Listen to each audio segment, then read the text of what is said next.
Síguenos en Instagram, Marta de Baile. No te pierdas lo mejor de Marta de Baile, dentro y fuera de la cabina. Hay otro ángulo del que pocas veces se habla, y es el ángulo de qué pasó con todos aquellos compositores judíos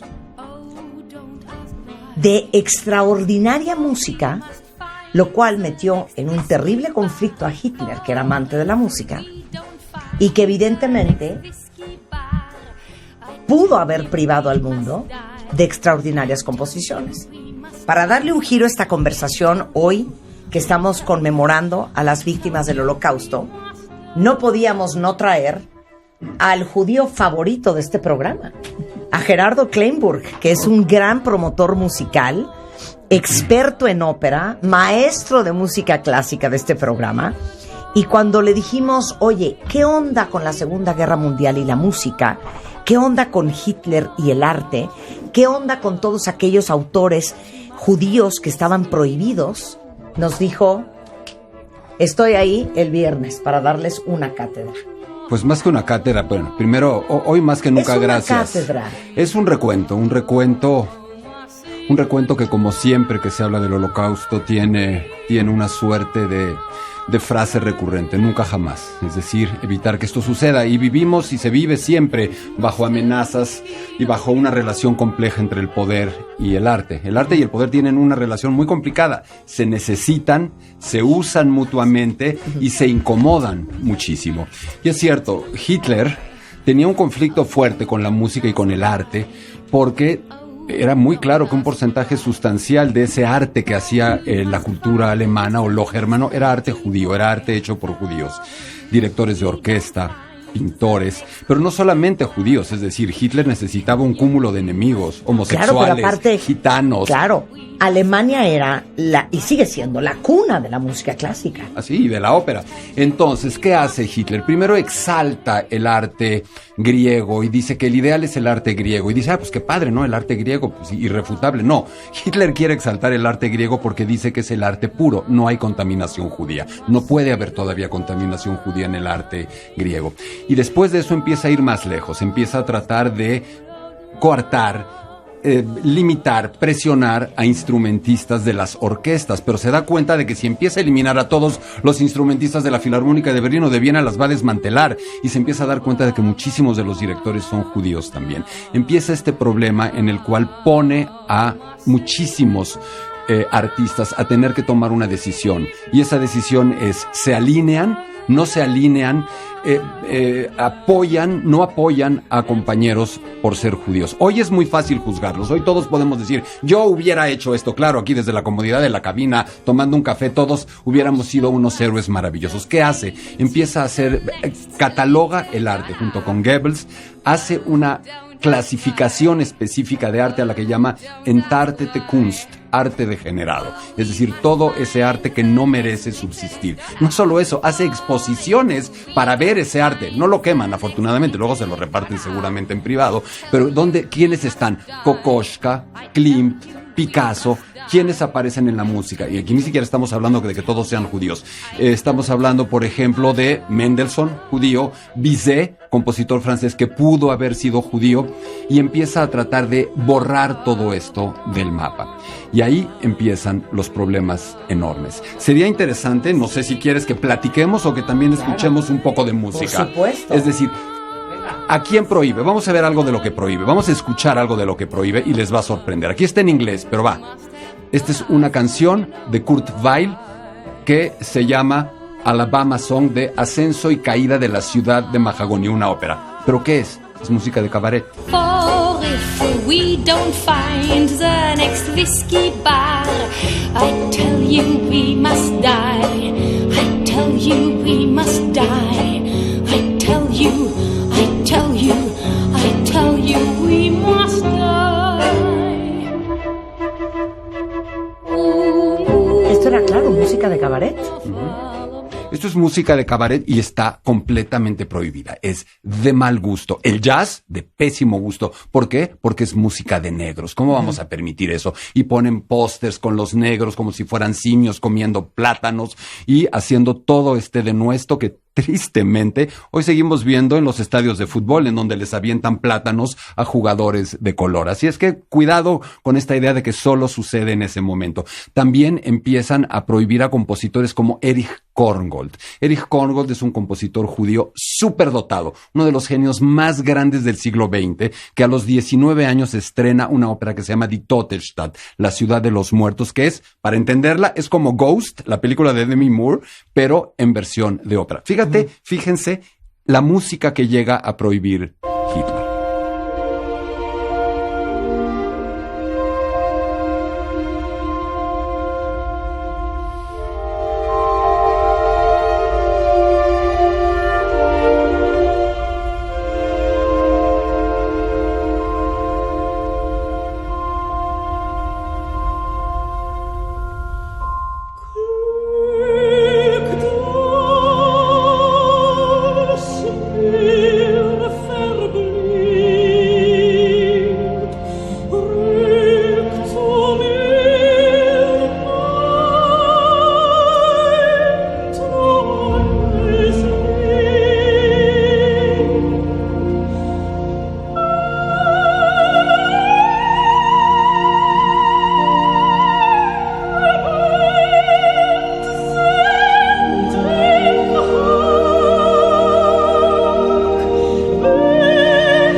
19 años tiene Erich Korngold cuando escribe esto, imagínate, 19 años, lo seguimos oyendo de fondo, 19 años cuando escribe esto y tiene que huir de Alemania, se va a Estados Unidos y termina convertido en un gran compositor de cine de Hollywood. La película de Robin Hood, creo que es con Errol Flynn. Sí, Errol Flynn. Lleva música de Erich Korngold, ese hombre que debía haberse quedado en Alemania. Pero el asunto va más lejos y hay un elemento crucial, no sé si se ha mencionado, hay un campo de concentración.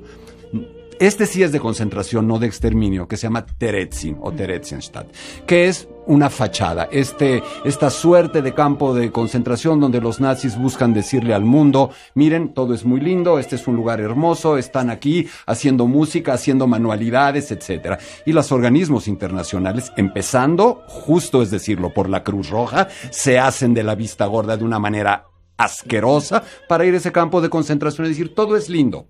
Y ahí mandan a muchísimos de los compositores. ¿Y qué hacen los compositores ahí? Música. A ver, Aroni, ¿querías decir algo? Nosotros tenemos un documental sobre ese tema que se llama Paraíso en Auschwitz, otro oxímoron, que habla del campo de concentración de Terezin y habla un poco del Requiem de Verdi.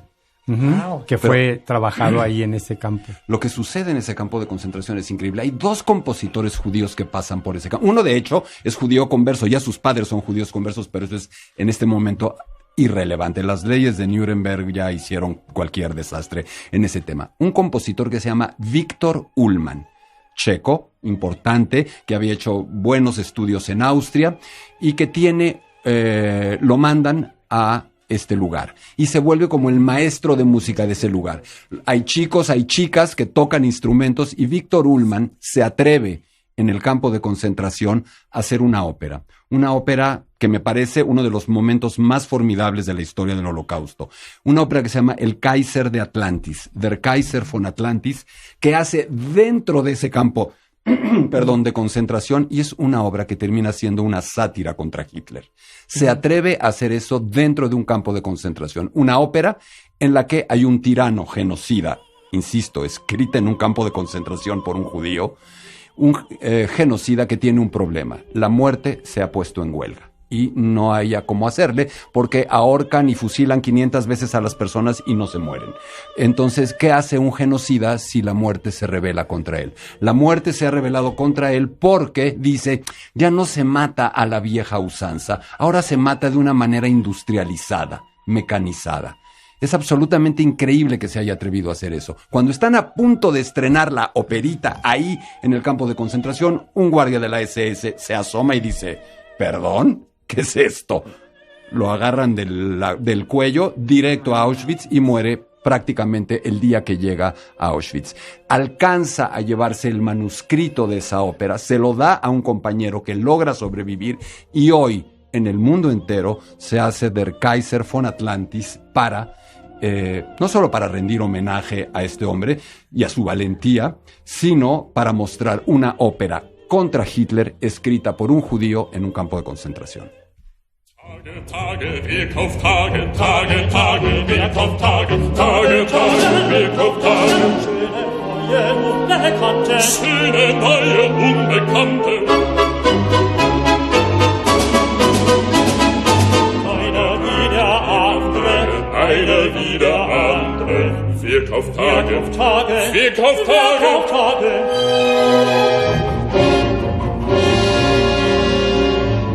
Vielleicht schenkt die eine das Glück, das Glück. Dann bist du feliz, dann bist du... Obviamente, esta es música mucho más compleja, es música mucho menos consonante, porque estamos también en el momento de las vanguardias europeas. Pero sin entender qué está diciendo... Es muy dramático.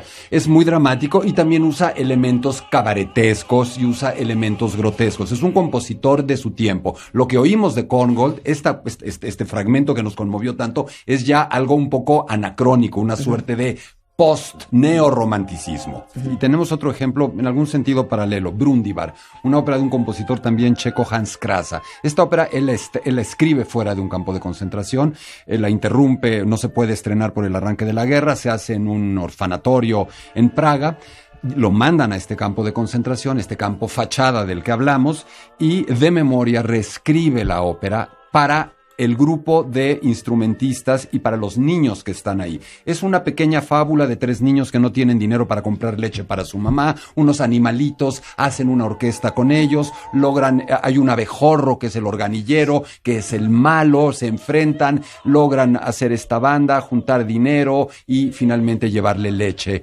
a su madre. Ahora, lo que es impresionante es que en el campo de Terezin, con niños, este compositor hace 55 funciones de una ópera en checo que suena así.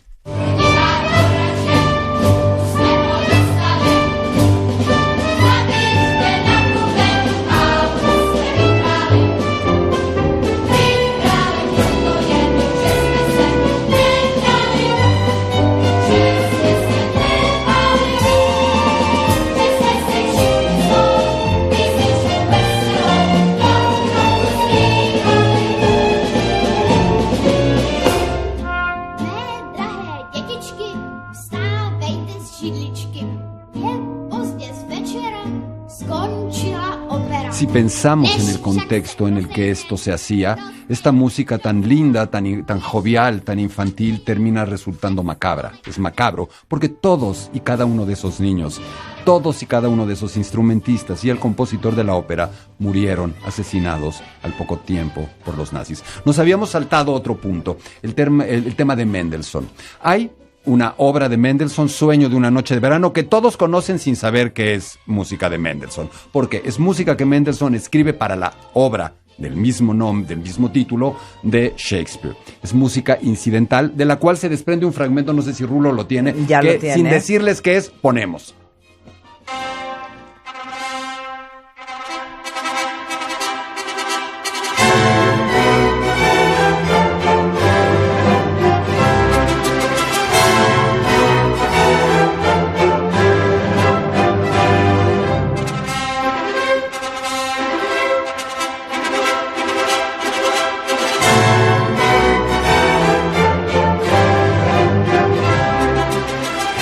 No, señores, no es la entrada de Cásate con Marta de Baile.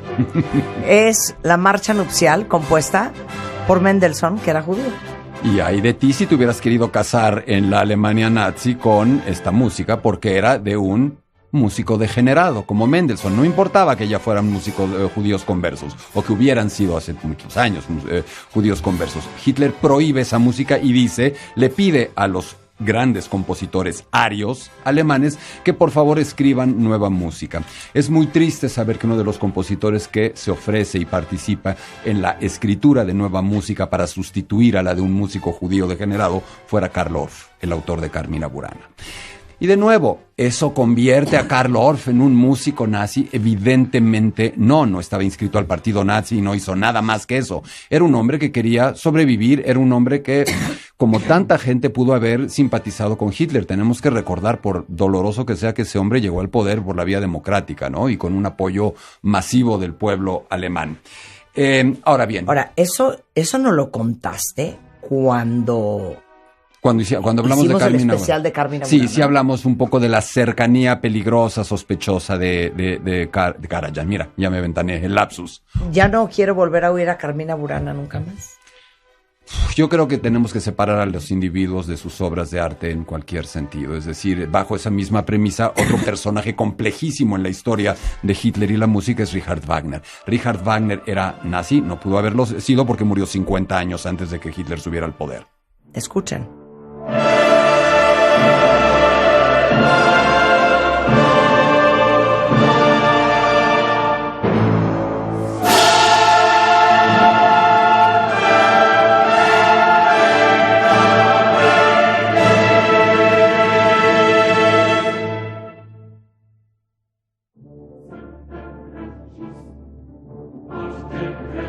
Hicimos todo un especial con Gerardo Kleinburg sobre Carmina Burana, que son una cantata basada, a ver si me acuerdo bien. Una cantata escénica basada en manuscritos encontrados en el siglo XV. De los goliardos. Muy bien, muy bien. Carmina Burana. Un poquito antes, como el siglo Pero este es XIII, Karl Orff, que era un compositor totalmente ario. Un compositor totalmente ario, y también el problema de los directores de orquesta. Cuánta gente idolatra a Herbert von Karajan, que sí fue un gran director de orquesta, pero que tuvo una posición bastante lamentable, para no decir lo peor en mi opinión, donde era de un obsequioso con Hitler increíble. Ahí sí él era una figura en ascendencia, y empezó también a encontrar un hueco por todos los directores de orquesta como Bruno Walter, etcétera, que tenían que alejarse de Alemania, y le llegó a ofrecer a Hitler, Herbert von Karajan, como regalo en un cumpleaños, una escenificación de la ópera Fidelio de Beethoven. Y después tenemos, para cambiar de tema, no cambiar de tema, cambiar de apartado, siguiendo en los campos de concentración, una historia absolutamente sobrecogedora, compleja, de la que hay muchas películas, y es la historia de Alma Rosé. Alma Rosé era nieta de Mahler, el compositor austriaco. Era hija de su hermana y de Arnold, un gran violinista. Ella era una música de primerísimo nivel, extraordinaria, gran violinista, directora de orquesta. Llega al campo de concentración y, para hacer el cuento corto, termina formando la Orquesta de Mujeres de Auschwitz. Sin embargo, ella tenía el estatus de capo, es decir, ella era una de las personas que también controlaba y reprimía en algún sentido a la propia población judía del campo de concentración. Hubo muchísimos judíos que se vieron en ese dilema y a los cuales también nos cuesta mucho trabajo juzgar. En ese momento, en un campo de concentración, entre la cámara de gases y ser capo, creo que también es una decisión que solamente desde ahí se puede tomar. Ella se vuelve la directora de esta orquesta. Hay una película que se llama Música para sobrevivir, si no me equivoco. Y quiero hacer un corchete informativo con Nadia. Auschwitz, ¿qué extensión territorial tenía? ¿De qué tamaño son? Cuando tú dices, ella era la encargada, el capo de la orquesta. Uno de los capos, sí. ¿Cómo era? ¿Era una ciudad? Auschwitz es simplemente inmenso. Tiene el campo 1, que es el campo de concentración. Tiene el campo 2, o Auschwitz II, o Birkenau, que va a ser campo de exterminio. Y luego se va a añadir un tercer campo, que también puede ser llamado Monowitz, que ahí trabajaban algunas marcas como IG Farben, que Marta, ese es otro programa que tenemos que hacer. ¿Qué marcas estuvieron ligadas al nazismo? Entonces, sí son 3 campos y son inmensos. Hay fotografías aéreas que impactan porque es una cantidad de barracas largas. Estoy viendo llenas. 1000 metros de largo, 400 metros de ancho, y eran 22 edificios de ladrillo, 8 de ellos de 2 pisos. Así es. Básicamente, eso era todo. Sí, y bueno, es un campo que va a ser muy emblemático en la historia del pueblo judío, porque de 1.100.000 personas que murieron ahí, casi 1 millón eran judíos. Mira, estoy viendo que son 6. Auschwitz tenía el tamaño de 6,000 canchas de fútbol. 6,000. Yo creo que Birkenau. Auschwitz II. ¿Y sabías que había primero una que describiste una es barraca Auschwitz se llamaba I? México. Sí, eso es lo que iba a Esa es una decir, que hay una horrible. parte que se llamaba México en Auschwitz. Sí. Así le llamaban los nazis, México. Era una región muy alejada. ¿Qué? Sí. Así es. Sí, sí. Muy deteriorada, en donde habían pocos prisioneros, sin letrinas, era terrible las condiciones de vida ahí. Le llamaban México. ¿Pero le llamaban México por poner un nombre de un país lejano? Quizá porque era la región más alejada en el campo, o tal vez por ser la más, deteriorada. Y había otra que era Canadá. Canadá para los nazis era símbolo de riqueza, y entonces ahí guardaban todas las cosas que le quitaban a los reos que iban llegando, a los prisioneros. También habría que recordar, sin pensar que puede ser una explicación, que México estaba aliado con los aliados, entonces también era un país enemigo, ¿no? Me parece. Pero bueno, podemos hablar entonces de que Alma Rosé arma esta orquesta, pero la historia parece decirnos que era terriblemente cruel ella con las chicas de la orquesta. ¿Sabes quién idolatraba a Alma Rosé? Mengele.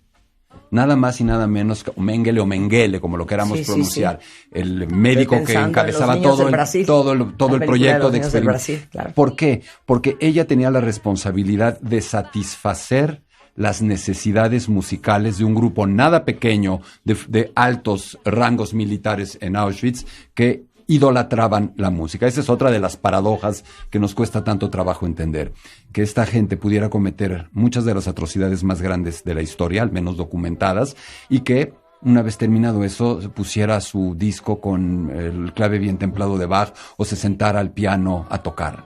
Y esta orquesta era la que le daba el entretenimiento. Entonces, ¿por qué era de esta crueldad, como se sabe, Alma Rosé con su orquesta? Aparentemente para poder tener el nivel de excelencia que los propios nazis del campo de concentración pedían. Pero parece que en algunos momentos Alma Rosé se llegó a exceder y que hizo cosas que no fueron tan lindas. Es también una personalidad y un rol muy peculiares los que tuvo que jugar esta mujer. No sé si quieren oír un pequeñísimo fragmento de esta mujer. Es la única grabación que hay de esta mujer tocando el violín. Alma Rosé.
Que terminara en Auschwitz. Ella había logrado huir a tiempo a Inglaterra y regresa a Holanda confiada de que Holanda nunca caerá bajo el dominio nazi y porque quiere hacer música. Ama la música, sí. Es ambiciosa, sí. Es perfeccionista, sí. Es también, como dije, cruel, sí. Pero termina en Auschwitz y termina no ejecutada, sino muriendo aparentemente de tifoidea, que si no morías violentamente, era la muerte más habitual en Auschwitz. Y ya, si quieres, para redondear, y hablando de películas famosas sobre el tema, tenemos El pianista, una película que muchos hemos visto, una película de Polanski, si no me equivoco, en la que se habla de Władysław Szpilman, un pianista, compositor, polaco, que igual y ustedes me pueden ayudar aquí mejor con la historia de Szpilman porque no la conozco tan puntualmente, pero es un hombre que fue después condecorado y que está en el gueto de Varsovia, pero después huye, lo torturan, no lo asesinan, creo que no llega a ser deportado a un campo de concentración, regresa al final y vemos ese momento, Marta, en el que él, golpeado, torturado, raquítico, regresa y se topa con un militar nazi que está a punto, él teme que lo va a lastimar y él le dice, no, lo que quiero es que toques el piano. Y me parecería interesante, si te parece, en vez de solamente hablar de esto, oír al verdadero Spilsmann, al verdadero, tocando ese nocturno de Chopin. Escuchémoslo porque es de verdad real la historia de este hombre que sobrevive al gueto de Varsovia y al final de la guerra toca esto solo, en un piano desvencijado, en una ciudad absolutamente destruida para un militar nazi.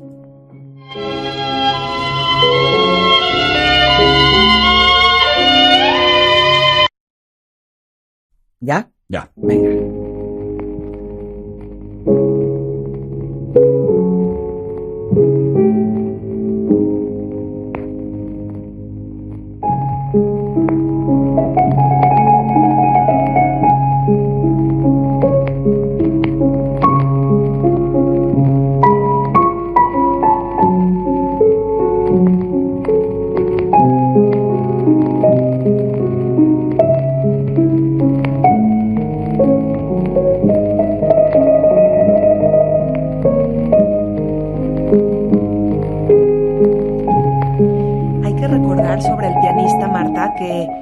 Simplemente, bueno, perdón para los que les voy a adelantar esta escena, pero Spilman está escondido en el gueto de Varsovia y de pronto tiene el abrigo puesto, el que un nazi le dio, y lo tiene puesto para el frío.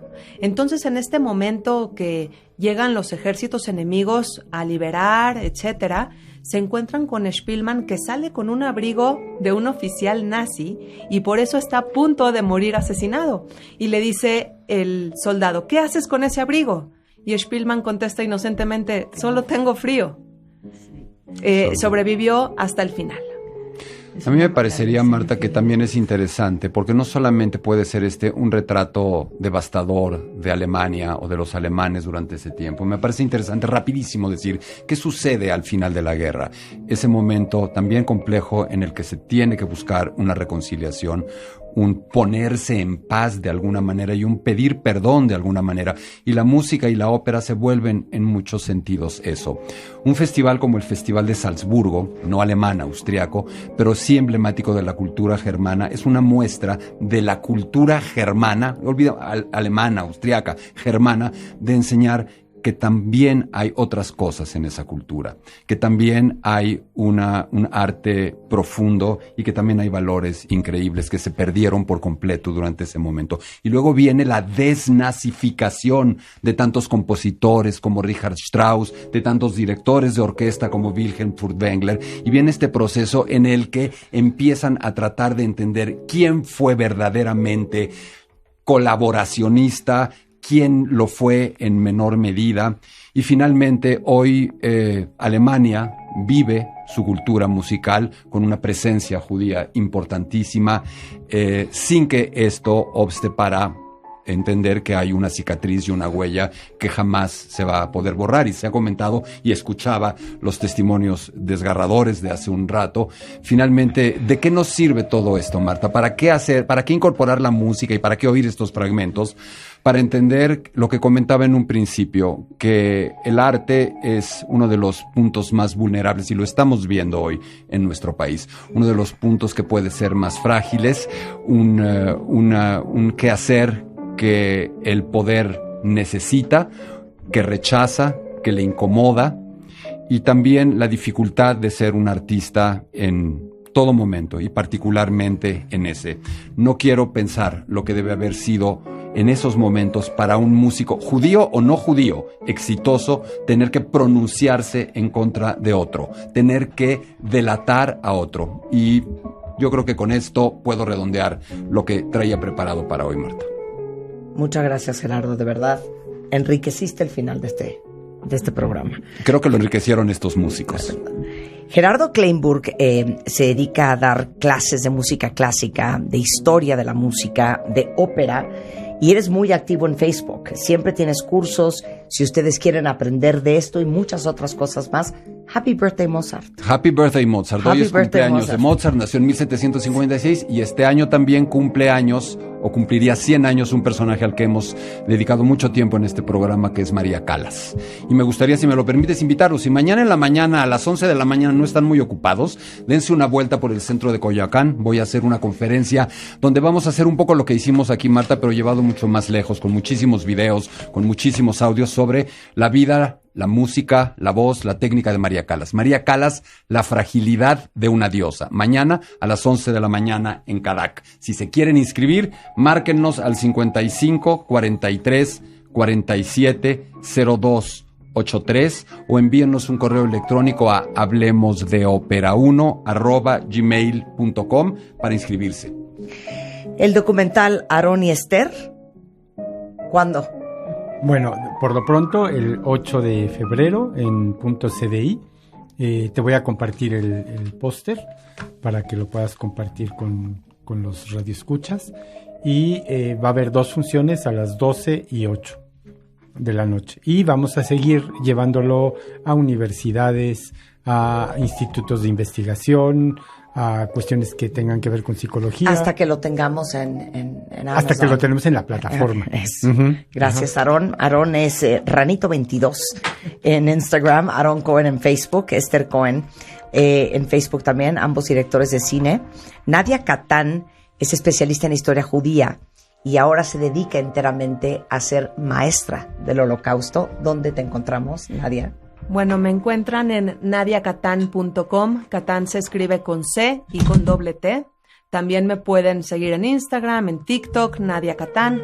Y bueno, estoy a la orden si quieren pedir una clase muestra y hacer un gran recorrido por la historia desde la comodidad de sus casas. nadiakatan.com. Muchas gracias, Nadia. Brony, tú y yo la próxima vez que nos veamos va a ser con un pastel en la mano. ¿Estás de acuerdo? Me parece muy bien. Muchas gracias por estar aquí. Gracias por compartir tu historia.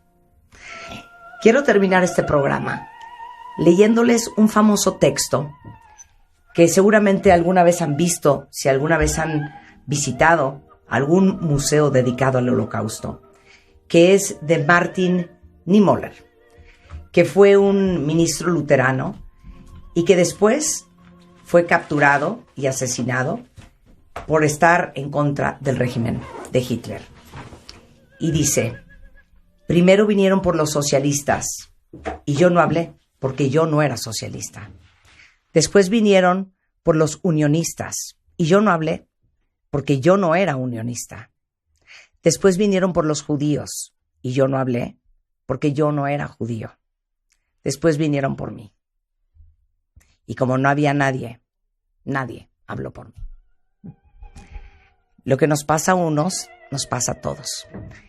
Y este ejercicio de 3 horas hoy en W Radio, en este Día Internacional de Memoria en las Víctimas del Holocausto, es una lección para todos, pero también la gran oportunidad de seguir aprendiendo, de seguir tratando de ser mejores personas, bien lo decía Brony varias veces, de ser más amorosos, de ser más respetuosos, y de darnos cuenta que no importa dónde nacimos, el color de nuestra piel, qué religión profesamos, todos somos la misma persona. Gracias. Nos vemos el lunes.